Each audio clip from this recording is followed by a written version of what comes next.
yang kita nikmati, hingga kendaraan yang kita gunakan? Coba tebak, siapakah yang membuat itu? Semuanya itu dibuat oleh sekelompok individu yang sering kita kenal dengan produsen.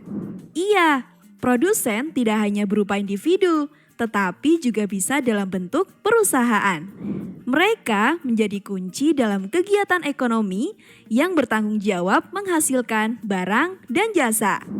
Coba bayangkan, jika tidak ada produsen, apakah kita bisa menikmati barang dan jasa dalam kehidupan sehari-hari?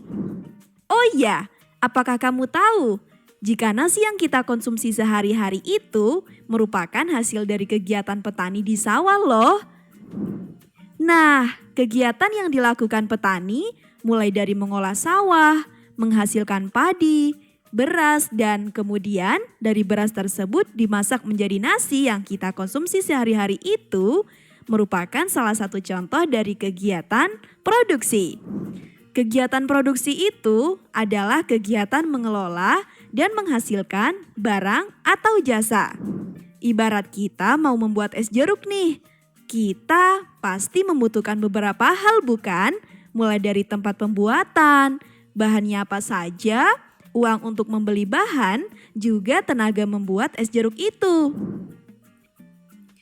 Sama halnya seorang produsen, untuk menciptakan barang atau jasa memerlukan komponen-komponen yang terkumpul dalam istilah faktor produksi.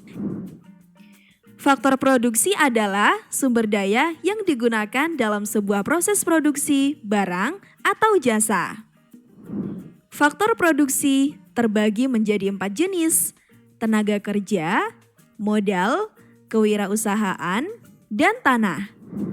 Pada aktivitas pertanian, di manakah seorang petani dapat menanam padi? Yaps, benar sekali. Lahan pertanian ini yang kita sebut sebagai faktor produksi tanah. Tanah di sini termasuk sumber daya alam, di mana segala faktor produksi yang berasal dari kekayaan alam yang dapat digunakan untuk memenuhi kebutuhan manusia. Sumber daya alam bisa meliputi hutan, tanah, air, sinar matahari, hewan, tumbuhan, bahan tambang, dan lain-lain. Eits, petani di sini juga sebagai faktor produksi loh.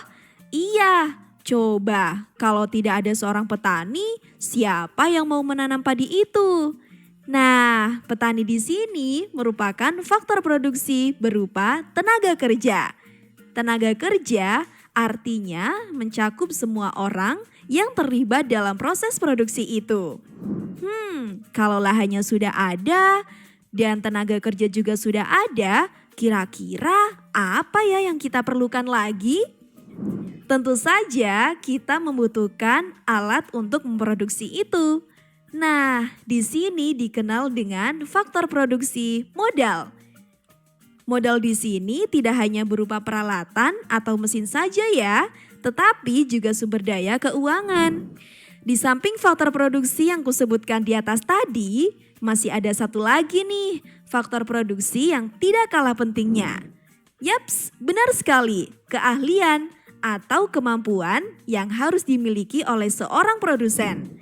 Coba bayangkan jika produsen itu tidak memiliki keahlian atau kemampuan mengolah, apakah bisa menghasilkan barang dengan baik?